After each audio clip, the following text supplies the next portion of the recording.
Praise the Lord.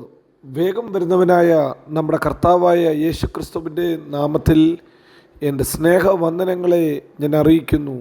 101 സങ്കീർത്തനം 6 വാക്യം: ദേശത്തിലെ വിശ്വസ്തന്മാർ എന്നോടുകൂടെ വസിക്കേണ്ടതിന് എൻ്റെ ദൃഷ്ടി അവരുടെ മേൽ ഇരിക്കുന്നു. നിഷ്കളങ്ക മാർഗത്തിൽ നടക്കുന്നവൻ എന്നെ ശുശ്രൂഷിക്കും. ഹല്ലേലൂയ. ഇന്ന് പ്രഭാതത്തിലും പരിശുദ്ധാത്മാവ് നമ്മെ ഓർമ്മപ്പെടുത്തുന്നത് കർത്താവിൻ്റെ കണ്ണ് നമ്മുടെ മേലുണ്ട് എന്നുള്ളതത്രേ. അഗ്നിജ്വാലയ്ക്കൊത്ത് കണ്ണുള്ള ദൈവത്തിന് നമ്മെ ഒരു നാളും തള്ളിക്കളയാൻ പറ്റത്തില്ല. കാരണം അഗ്നിജ്വാലയ്ക്കുള്ള ഒത്ത കണ്ണുള്ള കർത്താവിൻ്റെ നോട്ടത്തിൽ, അവൻ്റെ ദൃഷ്ടിയിൽ, അവൻ്റെ പുത്രൻ്റെ ചോരയാൽ മുദ്രയിടപ്പെട്ട നമ്മെ അത്രേ അവൻ കാണുന്നത്. അതുകൊണ്ട് വേദപുസ്തകം പറയുന്നു, അവൻ്റെ കണ്ണ് തൻ്റെ ജനത്തിൻ്റെ മേലുണ്ട്. തൻ്റെ ജനത്തിൻ്റെ മേൽ ദൈവത്തിൻ്റെ ദൃഷ്ടിയുണ്ട്. പക്ഷേ ദൈവം ഒരു കാര്യം ഭൂമിയിൽ നോക്കുന്നു: വിശ്വസ്തന്മാരെ. ദൈവം ഏൽപ്പിച്ച വേല വിശ്വസ്തയോടെ ചെയ്യുന്നവർ. അങ്ങനെയുള്ളവരെയാ ദൈവത്തിന് വേണ്ടത്. കാരണം വിശ്വസ്തതയും ആത്മാവിൻ്റെ ഒരു ഫലമത്രേ. ആത്മാവിൻ്റെ ഒരു പ്രധാനപ്പെട്ട ഫലമത്രേ വിശ്വസ്തത. ദൈവം ഏൽപ്പിച്ച വേല എന്തോ അത് വിശ്വസ്തതയോടെ നാം ചെയ്യുമ്പോൾ ദൈവനാമം നമ്മിലൂടെ മഹത്വപ്പെടും. ദൈവത്തിൻ്റെ നാമം നമ്മിലൂടെ ഉയർത്തപ്പെടും. അതുകൊണ്ട് ഇന്ന് പകൽക്കാലവും പരിശുദ്ധാത്മാവ് പറയുന്നു, ദേശത്തിലെ വിശ്വസ്തന്മാരെ ദൈവത്തിന് വേണം. ദേശത്തിൽ ആത്മാവിൻ്റെ ആ ഒരു ഫലത്തിൽ ഓപ്പറേറ്റ് ചെയ്യുന്നവരെ കർത്താവ് നോക്കിക്കൊണ്ടായിരിക്കുന്നത്. ദൈവത്തിന് നമ്മെ അനുഗ്രഹിക്കാൻ, നമ്മോട് കൂടെ ഇരിപ്പാൻ, നമ്മെ മാനിപ്പാൻ പദ്ധതിയുണ്ട്. ആണ്ടിൻ്റെ ആരംഭം മുതൽ അവസാനം വരെയും കർത്താവിൻ്റെ കണ്ണ് നമ്മുടെ മേൽ ഇരിക്കുന്നു എന്ന് ആവർത്തന പുസ്തകത്തിൽ നാം വായിക്കുന്നു. ആണ്ടിൻ്റെ ആരംഭം മുതൽ അവസാനം വരെയും കർത്താവിൻ്റെ കണ്ണ് നമ്മുടെ മേലുണ്ട്. നാം വീഴാതെ വണ്ണം, നാം തകരാതെ വണ്ണം നമ്മെ സൂക്ഷിക്കുന്ന കണ്ണ്, നമ്മെ പരിപാലിക്കുന്ന ദൈവത്തിൻ്റെ ഒരു നോട്ടം നമ്മുടെ മേലുണ്ട്. നിങ്ങൾക്കറിയാമല്ലോ, ഒരു കമ്പനിയിൽ ഒരു വാച്ച്മാൻ ഉണ്ടെങ്കിൽ പോലും അദ്ദേഹം ഉറങ്ങാതെ, ഉറക്കം തൂങ്ങാതെ എല്ലാം ശ്രദ്ധിച്ചു നോക്കും. ഒരു ദുഷ്ടനും കാണാത്ത വണ്ണം, ഒരു അന്ധകാര ശക്തിയും പ്രവേശിക്കാത്ത വണ്ണം അവൻ്റെ 2 കണ്ണും തുറന്ന് അവരതിനെ ശ്രദ്ധയോടെ പരിപാലിക്കും. ഹല്ലേലൂയ. യെരമ്യാ പ്രവചനത്തിൽ നാം ഇങ്ങനെ വായിക്കുന്നു, ഹല്ലേലൂയ, ഒരു ദേശത്തിൻ്റെ മേൽ ദൃഷ്ടി വെച്ച് പരിപാലിക്കുന്നത് പോലെ അല്ല. പ്രവാചകൻ വീണ്ടും പറയുന്നു, പക്ഷി ചുറ്റിപ്പറന്ന് നോക്കി സൂക്ഷിക്കും പോലെ കർത്താവിൻ്റെ കണ്ണുണ്ട്. ഇയ്യോബിൻ്റെ പുസ്തകത്തിൽ പറയുന്നു, ഹല്ലേലൂയ, കഴുകന്മാരുടെ കണ്ണ് ദൂരത്തേക്ക് നോക്കുന്നു. എത്ര ദൂരത്തുള്ളതാണെങ്കിലും അതിന് നന്നായി കാണാൻ സാധിക്കും.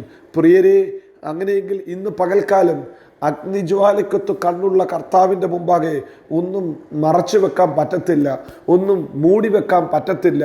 ആണ്ടിൻ്റെ ആരംഭം മുതൽ അവൻ്റെ കണ്ണ് നമ്മുടെ മേലിരിക്കുന്നുവെങ്കിൽ അവൻ ഉറങ്ങാതെ, ഉറക്കം തൂങ്ങാതെ നമ്മെ നോക്കി പരിപാലിക്കുന്ന ദൈവമത്രേ, നമ്മെ സൂക്ഷിക്കുന്ന ദൈവമത്രേ. ദൈവത്തിൻ്റെ ദൃഷ്ടി നമ്മുടെ മേലുണ്ടെങ്കിൽ പകൽ സൂര്യനോ രാത്രി ചന്ദ്രനോ നമ്മെ ബാധിക്കത്തില്ല. നമ്മുടെ കുടുംബങ്ങൾക്ക്, നമ്മുടെ തലമുറകൾക്ക് ഒരു ദോഷവും തട്ടാത്തവണ്ണം അവൻ നമ്മെ പരിപാലിക്കും. അവൻ്റെ 2 കണ്ണും നമ്മുടെ മേലത്രേ, നമ്മെ ശ്രദ്ധയോടെ സൂക്ഷിച്ച് നോക്കുന്ന ദൈവമത്രേ.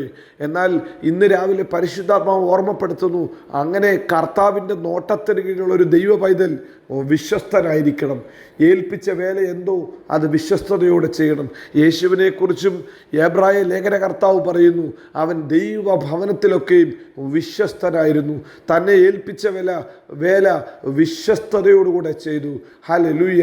തന്നെ ഏൽപ്പിച്ച എല്ലാ ജീവിതത്തിൻ്റെ മേഖലകളിലും തൻ്റെ വാക്കിൽ, പ്രവൃത്തിയിൽ, ചിന്തയിൽ അവൻ വിശ്വസ്തനായിരുന്നു.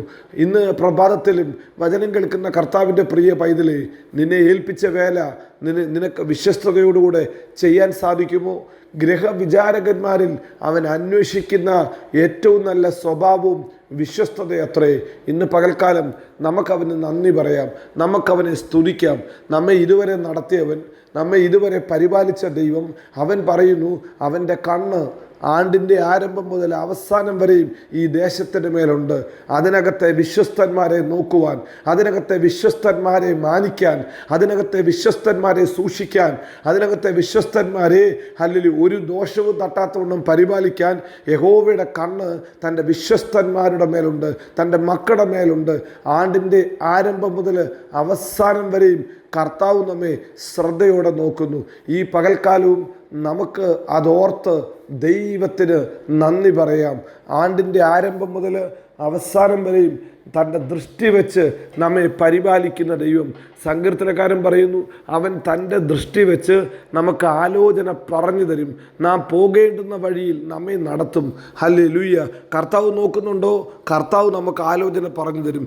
നാം ഏത് സ്റ്റെപ്പാണ് എടുക്കേണ്ടത്, നാം എങ്ങോട്ടാണ് പോകേണ്ടത് എന്ന് പറഞ്ഞ് നമ്മുടെ ഓരോ ചുവടുകളെയും നമ്മുടെ കർത്താവ് മാനിക്കും. ഈ രാവിലെ സമയത്ത് നമുക്ക് ഒരു കാര്യം ഉള്ളിൽ കുറിച്ചു വെച്ച് അതിനനുസരിച്ച് ജീവിതത്തെ ക്രമപ്പെടുത്താം. ആണ്ടിൻ്റെ ആരംഭം മുതൽ അവസാനം വരെ കർത്താവിൻ്റെ കണ്ണ് നമ്മുടെ മേലുണ്ട്.